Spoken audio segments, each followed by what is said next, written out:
আৰু মই আমাৰ NDAৰ সকলোৰে হৈ হাগ্ৰামা মহিলাৰী ডাঙৰীয়াক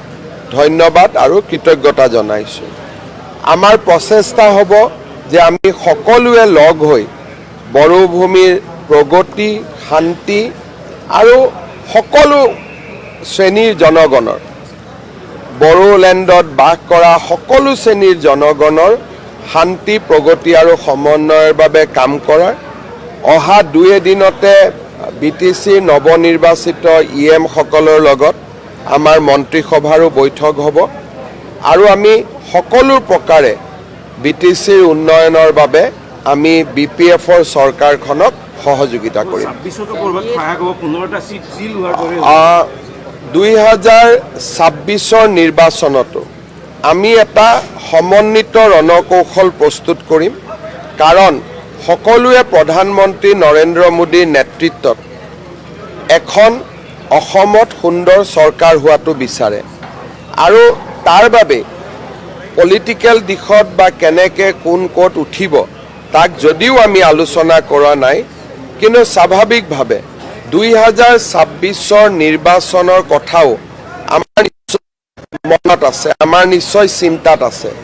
আৰু এই বিষয়ে মই ভাবোঁ যে ডিচেম্বৰ জানুৱাৰী মাহৰ ভিতৰত আমি আপোনালোকক এটা সুন্দৰ প্ৰতিচ্ছবি দিব পাৰিম আৰু এটা কথা মই ক'ব পাৰোঁ যে গোটেই কথাবোৰ ইতিবাচক হ'ব, গঠনমূলক হ'ব আৰু ভাল হ'ব, ইয়াত নিগেটিভ একো নহয়। আজিও উৰ্খাগৌৰা ব্ৰহ্ম আমাৰ মন্ত্ৰীসভাত আছে আৰু UPPLৰ লগত যিটো আমাৰ মিত্ৰতা আমি 2021 চনৰ নিৰ্বাচনৰ সময়ত আমি কৰিছিলোঁ, 26 নিৰ্বাচনৰ পৰিপ্ৰেক্ষিতত আমি স্বাভাৱিকভাৱে AGPৰ লগতো নতুনকৈ কথা পাতিম, BPFৰ লগতো পাতিম, আন UPPLৰ লগতো পাতিব লাগিব। অৰ্থাৎ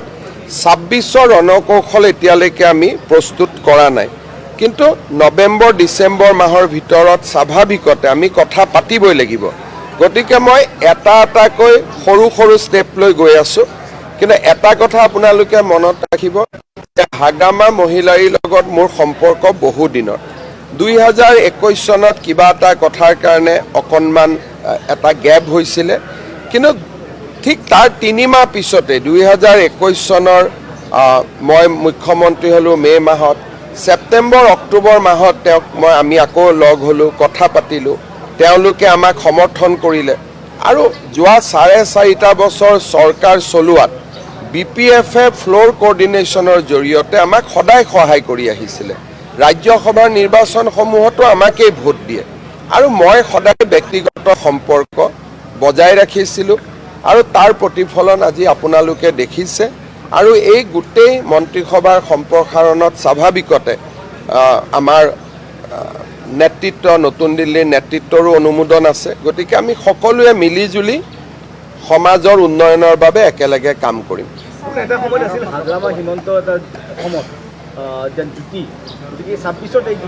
হাগ্ৰামা আৰু মোৰ সম্পৰ্ক বহুত নিবিড় সম্পৰ্ক, ব্যক্তিগত সম্পৰ্ক, কিন্তু পলিটিক্সটো বেলেগ। এতিয়া লাহে লাহে আমি যিহেতু বহুত দিন আমি বেলেগে বেলেগে আছিলোঁ, লাহে লাহে এতিয়া এইবিলাক আমি ব্লক বাই ব্লক ৰিবিল্ড কৰি গৈ থাকিব লাগিব আৰু মই ভাবোঁ যে সকলো কথাই পজিটিভ হ'ব, ইতিবাচক হ'ব।